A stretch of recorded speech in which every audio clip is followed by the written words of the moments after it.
Hello friends and my dear students, myself Dipender Singh and you are most welcome in our new session of grammar.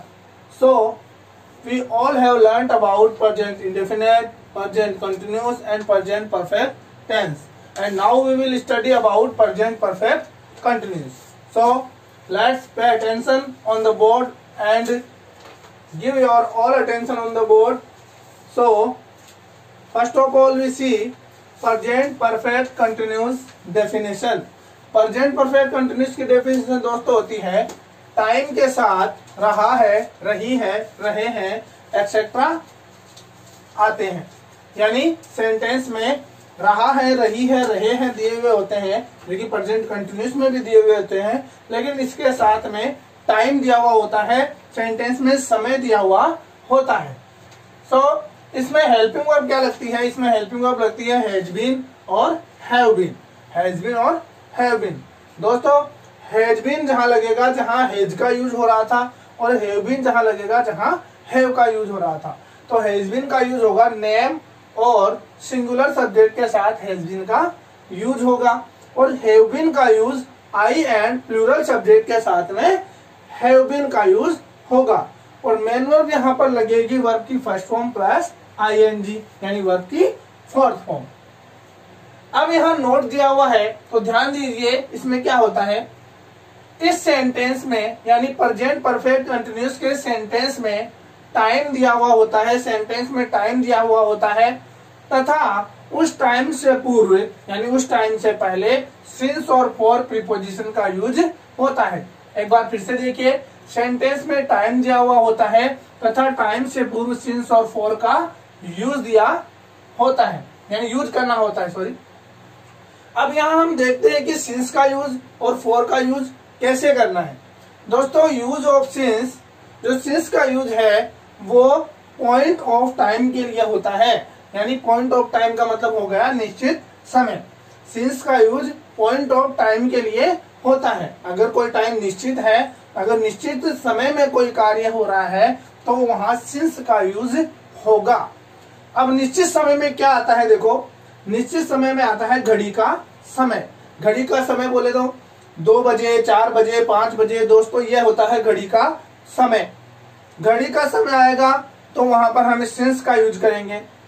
उसके बाद देखते हैं name of days, यानी दिनों के नाम। दिनों के नाम मतलब Sunday, Monday, Tuesday etcetera. Months, महीनों के नाम, name of months, January, February, March, April etcetera. Name of years, यानी वर्षों के नाम, 2020, 2011, 1996 एक्सेट्रा। मॉर्निंग, सुबह, आफ्टरनून, दोपहर, इवनिंग, शाम, नाइट, रात्रि, यस्टरडे, बीता हुआ कल, टुडे, आज, टुमारो, आने वाला कल। ये सभी पॉइंट ऑफ टाइम में आते हैं, तो यहाँ यूज होगा सिंस का, यहाँ यूज होगा सिंस का। अब हम देखते हैं यूज ऑफ फॉर। भाई फॉर का यूज कहाँ होगा? तो फॉर का यूज होता है पीरियड ऑफ टाइम के लिए। पीरियड ऑफ टाइम के लिए फॉर का यूज होता है, यानी अनिश्चित समय, जहां पर यह पता नहीं लग रहा है कि कितने समय से कार्य हो रहा है और कितने समय तक चलेगा, तो वहां उसे बोलेंगे period of time. Period of time. तो पीरियड ऑफ टाइम में कौन कौन से आते हैं? हावर्स, यानी घंटे, 2 घंटे, 3 घंटे, 4 घंटे, यानी 2 घंटे से पढ़ रहा है तो यहाँ पर फॉर का यूज होगा। सेकेंड्स, क्षण, minutes. Number of days, number of days मैंने यहाँ लिखा है, वहां था नेम ऑफ डेज और यहाँ है नंबर ऑफ डेज, यानी कि दिनों की संख्या। मंथ्स, महीनों की संख्या। ईयर्स, वर्षों की संख्या, यानी 4 दिनों से, 5 महीनों से, 6 सालों से एक्सेट्रा जो है वो आएंगे फॉर में। तो यहाँ सिंस और फॉर का यूज आपने अच्छे से समझ लिया है। Now we will see that how can we make sentences from present perfect continuous tense. तो देखो, प्रेजेंट परफेक्ट कंटिन्यूअस टेंस से हम सेंटेंस किस तरीके से बना सकते हैं। तो उससे पहले मैं आपको बता दूं कि जो प्रेजेंट परफेक्ट कंटिन्यूअस में हेल्पिंग वर्ब लगती है यानी हेल्पिंग वर्ब लगती है हैज बीन और हैव बीन। ये डबल हेल्पिंग वर्ब है जो केवल ओनली अफर्मेटिव में साथ लगेगी और शेष सेंटेंस नेगेटिव इंट्रोगेटिव और इंट्रोगेटिव नेगेटिव में अलग अलग हो जाएगी। केवल अफर्मेटिव में साथ लगेगी, बाकी सभी सेंटेंस में अलग अलग हो जाएगी। इसीलिए मैंने ऊपर नोट लिखा है कि डबल हेल्पिंग वर्ब, डबल मतलब हैज बीन, यहाँ हो गई हैव बीन, हैज एक है और बीन भी एक है तो दो हो गई। तो यहाँ क्या हो जाएगा, ये अलग अलग हो जाएगी, अदर सेंटेंस में केवल अफर्मेटिव में साथ लगेगी। तो आओ सेंटेंस बनाते हैं। सबसे पहले है अफर्मेटिव, तो हमारा सेंटेंस स्ट्रक्चर क्या बना, सब्जेक्ट हैज या हैव बीन यानी has been have been, verb की first form plus ING, object since और for plus time. Sentence structure बना subject has been have been, verb की first form plus ING, object since या for plus time. तो यहाँ अब sentence बनाते हैं। एग्जाम्पल है राम सुबह से अंग्रेजी पढ़ रहा है। तो मैंने आपको बताया कि सुबह यानी मॉर्निंग किस में आती है, पॉइंट ऑफ टाइम यानी निश्चित समय में, और निश्चित समय में क्या लगता है, सिंस का यूज होता है। तो आओ सेंटेंस बनाते हैं। राम, सबसे पहले आ गया सब्जेक्ट, राम क्या है, नेम है, तो इसके साथ में हेल्पिंग वर्ब लग गई हैज बीन। उसके बाद में है वर्ब की first form plus I N G, verb क्रिया क्या हो रही है, पढ़ना, तो रीडिंग। ऑब्जेक्ट है इंग्लिश, तो क्या बना, Ram has been reading English. अब लगाना है हमें टाइम, सिंस या फॉर का यूज करना है टाइम से पहले। तो यहाँ क्या है, सुबह है, तो सुबह किस में आता है, पॉइंट ऑफ टाइम में, तो यहाँ हमने यूज कर दिया सिंस का, और बाद में सुबह मतलब मॉर्निंग। तो सेंटेंस बना Ram has been reading English since morning, Ram has been reading English since morning. अब नेक्स्ट सेंटेंस है हम 2 घंटे से फुटबॉल खेल रहे हैं। तो दोस्तों 2 घंटे क्या है, 2 घंटे आते हैं पीरियड ऑफ टाइम में यानी अनिश्चित समय में, हावर्स आ गए। तो यहां हम यूज करेंगे फॉर का। तो अपना सेंटेंस बनेगा वी क्या है, प्लूरल है, तो हेल्पिंग वर्ब लग गई have been playing football for 2 hours. We have been playing football for 2 hours. ये हमारे अफर्मेटिव सेंटेंस बन गए हैं। अब हम देखेंगे नेगेटिव सेंटेंस। नेगेटिव सेंटेंस का फॉर्मूला होता है सब्जेक्ट प्लस हैज या हैव प्लस थर्ड प्लेस पे नोट, यानी मैंने ऊपर बताया था डबल हेल्पिंग वर्ब एक साथ केवल अफर्मेटिव सेंटेंस में रहेगी और बाकी सेंटेंस में अलग अलग हो जाएगी। तो यहाँ थर्ड प्लेस पे नोट लगते ही जो बीन है वो इसके बाद लगेगा। तो कैसे बना, subject has have plus not plus been plus verb की फोर्थ फॉर्म यानी first form plus ING, object since या फॉर प्लस टाइम। ये हमारा सेंटेंस स्ट्रक्चर बन गया। अब एग्जांपल देखते हैं। राम सुबह से अंग्रेजी नहीं पढ़ रहा है।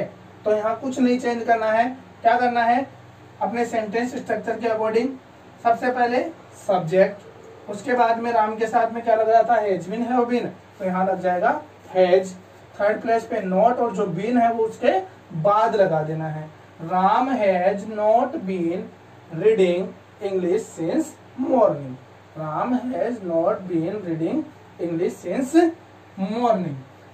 अब है, मैंने यहाँ एक ही सेंटेंस बताया है, अब एक सेंटेंस है हम 2 घंटे से फुटबॉल खेल रहे हैं अफर्मेटिव में, लेकिन यहाँ हम 2 घंटे से फुटबॉल नहीं खेल रहे हैं हो जाएगा।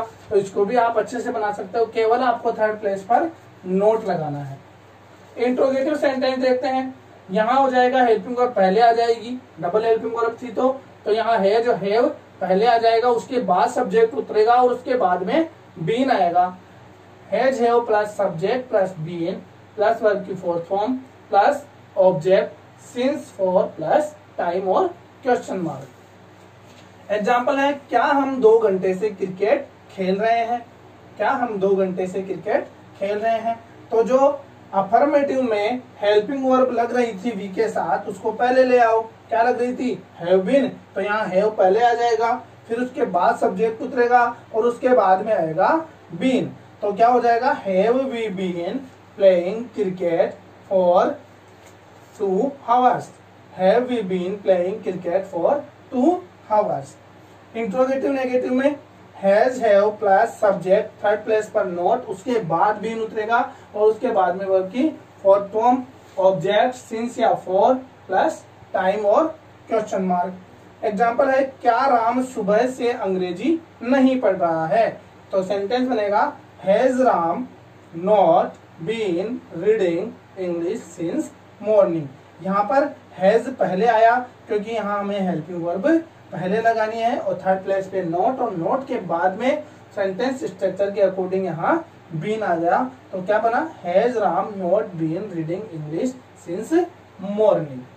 तो ये आपका प्रेजेंट परफेक्ट कंटिन्यूअस टेंस खत्म हो गया। इसी के साथ में आपका प्रेजेंट टेंस कंप्लीट हो चुका है। Now we will study about past tense. First of all in past tense, past indefinite tense. तो दोस्तों पास्ट इंडेफिनेट टेंस वो होता है जिसके लास्ट में अंत में ता था ती थी ते थे तथा हेल तथा वर्ब के साथ में मैंने लिखा है वर्ब प्लस यानी वर्ब के साथ में या ये यानी गया गई आ ई ए इत्यादि वर्ड का यूज होता हो। हेल्पिंग वर्ब यहाँ लगती है डिड और मेन वर्ब लगती है यहाँ वर्ब की फर्स्ट फॉर्म। हेल्पिंग वर्ब लगती है डिड, मेन वर्ब लगती है वर्ब की फर्स्ट फॉर्म। यहाँ मैंने नोट लिखा है, ध्यान दीजिएगा, अफर्मेटिव में डिड हेल्पिंग वर्ब नहीं लगती है। अफर्मेटिव में जो सबसे पहले जो सेंटेंस बनेगा अफर्मेटिव, उसमें डिड हेल्पिंग वर्ब नहीं लगेगी, बल्कि लगेगी वर्ब की सेकंड फॉर्म। वहां क्या लगेगी? वर्ब की सेकंड फॉर्म लगेगी। अब देखते हैं, सबसे पहले अफर्मेटिव सेंटेंस देखते हैं। अफर्मेटिव सेंटेंस में फॉर्मूला देखते हैं, सब्जेक्ट प्लस वर्ब की सेकंड फॉर्म प्लस ऑब्जेक्ट। क्योंकि यहाँ पर हेल्पिंग वर्ब डिड तो लग ही नहीं रही थी, यहाँ पर क्या लगेगी? डायरेक्ट मेन वर्ब लगेगी और वो भी क्या लगेगी? वर्ब की सेकंड फॉर्म, और लास्ट में आ जाएगा ऑब्जेक्ट। तो क्या बना? सब्जेक्ट वर्ब की सेकंड फॉर्म प्लस ऑब्जेक्ट। अब आओ एग्जाम्पल देखते हैं। मैं जयपुर में रहता था, तो इसके लास्ट में आया था, तो ये हो गया पास्ट इंडेफिनेट टेंस का। तो मैं मतलब आई, लिव मतलब रहना, लेकिन हमें यहाँ क्या यूज करनी है? वर्ब की सेकंड फॉर्म, यानी लिव की सेकंड फॉर्म क्या हो गई? Lived. I lived in Jaipur, मैं जयपुर में रहता था। दूसरा सेंटेंस है उसने एक कार खरीदी। देखिए इसमें ई की ध्वनि आ रही है, तो ये हो गया पास्ट इंडेफिनेट का। तो उसने मतलब ही, खरीदी परचेज, लेकिन यहाँ हम सेकंड फॉर्म का यूज करेंगे तो purchase a car, he purchase a car, उसने एक कार खरीदी। नेगेटिव सेंटेंस देखते हैं, तो नेगेटिव में क्या होगा? केवल अफर्मेटिव में ही डिड का यूज नहीं हो रहा था, अदर सेंटेंस जितने भी है उनमें डिड का यूज होगा, और वर्ब क्या लगेगी? वर्ब की फर्स्ट फॉर्म। तो यहाँ क्या हो जाएगा? Subject plus did, helping verb आ गई, उसके बाद में नॉट प्लस वर्ब की फर्स्ट फॉर्म प्लस ऑब्जेक्ट। हमारा सेंटेंस फॉर्मूला क्या बना? Subject did plus not plus verb की फर्स्ट फॉर्म प्लस ऑब्जेक्ट। आइए सेंटेंस बनाते हैं। मैं जयपुर में नहीं रहता था, पहले था मैं जयपुर में रहता था, और अब है मैं जयपुर में नहीं रहता था। तो कैसे बना?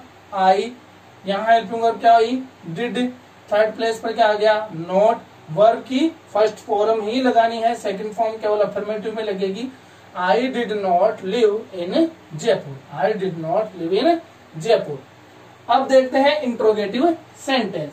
इंट्रोगेटिव सेंटेंस में क्या है? हेल्पिंग वर्ब पहले आ जाती है, तो यहाँ डिड हेल्पिंग वर्ब पहले आ गई, तो पहले तो आ गया डिड, उसके बाद आ गया सब्जेक्ट, उसके बाद में वर्ब की फर्स्ट फॉर्म, और उसके बाद ऑब्जेक्ट और question mark. Did subject verb की फर्स्ट फॉर्म प्लस ऑब्जेक्ट और क्वेश्चन मार्क। एग्जाम्पल देखते हैं। क्या मैं जयपुर में रहता था? अब क्वेश्चन पूछ रहा है, क्या मैं जयपुर में रहता था, तो क्वेश्चन आ गया, तो हेल्पिंग वर्ब पहले आ गई, तो हेल्पिंग वर्ब क्या है? डिड पहले आ गई, उसके बाद में सब्जेक्ट क्या है? मैं, यानी आई, और उसके बाद में verb live in Jaipur, did I live in Jaipur. Next है क्या उसने एक कार खरीदी, तो इसको भी ऐसे ही बना सकते हैं। Did he purchase a car, did he purchase a car. Interrogative negative बनाओ, तो वहां कुछ नहीं करना, थर्ड प्लेस पर केवल नोट लगाना है। Did plus subject plus not plus verb की फर्स्ट फॉर्म प्लस ऑब्जेक्ट। तो कैसे बनेगा? क्या मैं जयपुर में नहीं रहता था?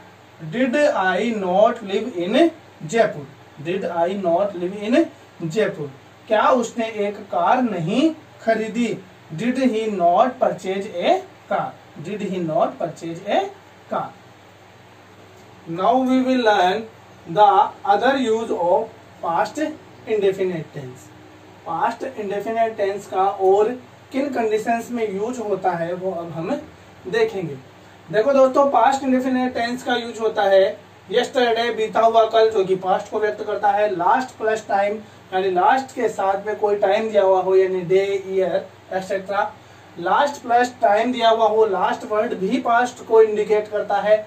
एगो, एगो मतलब पूर्व, ये भी पास्ट को इंडिकेट करता है। एक्सेट्रा वर्ड्स जो पास्ट में पूर्ण हुए कार्य को दर्शाते हैं, यानी पास्ट टेंस में जो काम पूरा हुआ उसे दर्शाते हैं, वहां पर पास्ट इंडेफिनिट टेंस का यूज होगा। The words which express the work which has become completed in the past tense, we have to use their past indefinite tense. We have to use their past indefinite tense. For example, did you not come to school yesterday? देखिए, yesterday यानी बीता हुआ कल, यानी past को इंगित कर रहा है। तो यहाँ क्या करोगे? Did you not come to school yesterday? क्या तुम कल स्कूल नहीं आए थे? क्या तुम कल स्कूल नहीं आए थे? तो दोस्तों यहाँ पास्ट टेंस की बात हो रही है, तो यहाँ पर यूज हुई डिड प्लस वर्ब की फर्स्ट फॉर्म। आगे है सी कॉल्ड मी, उसने मुझे कॉल किया लास्ट नाइट, पिछली रात। जो लास्ट वर्ड है वो भी किसको इंडिकेट कर रहा है? पास्ट को। तो यहाँ वर्ब की सेकंड फॉर्म यूज हुई। दूसरा हम देखते हैं, जब दो घटनाएं साथ साथ होती है, जब दो घटनाएं साथ साथ होती है वहां हम यूज करते हैं पास्ट इंडेफिनिट टेंस का। For example, when the PM entered the meeting room, जब पीएम इंटर्ड प्रवेश किया, जब पीएम ने प्रवेश किया था मीटिंग रूम यानी सम्मेलन कक्ष में या मिलन कक्ष में प्रवेश किया। All congratulated him, all congratulated him, सभी ने उनका अभिवादन किया या सभी ने उनको बधाइयां दी। तो यहाँ पर दो घटनाएं साथ साथ हो रही है, पीएम के इंटर करने की और सभी का बधाई देने की जो घटनाएं हैं वो दोनों साथ हो रही है, तो वहां यूज करेंगे अपन पास्ट इंडेफिनिट टेंस का। तीसरा है कंडीशनल सेंटेंस में इफ के साथ। इफ के साथ कंडीशनल सेंटेंस ऐसे होते हैं जिनमें किसी न किसी शर्त को बताया जाता है, तो इफ के साथ में भी किसका यूज किया जाता है? पास्ट इंडेफिनिट का। यहाँ पर एक घटना प्रेजेंट को व्यक्त करती है तो दूसरी पास्ट को व्यक्त करती है। इफ, यदि ही ट्राइड टू ब्लैकमेल मी, वह मुझे ब्लैकमेल करने की कोशिश करेगा, आई वुड इन्फॉर्म यू, मैं तुम्हें क्या कर दूंगी? सूचना दे दूंगी, मैं तुम्हें सूचना दे दूंगी या दे दूंगा etcetera. If he tried to blackmail me, if के साथ में यहाँ यूज किया गया किसका? वर्ब की सेकंड फॉर्म का। If he tried to blackmail me, I would inform you. Thank you so much. I hope आपने पास्ट इंडेफिनिट टेंस को अच्छे से समझ लिया होगा। So learn it, watch it, read it and share it. Thank you so much.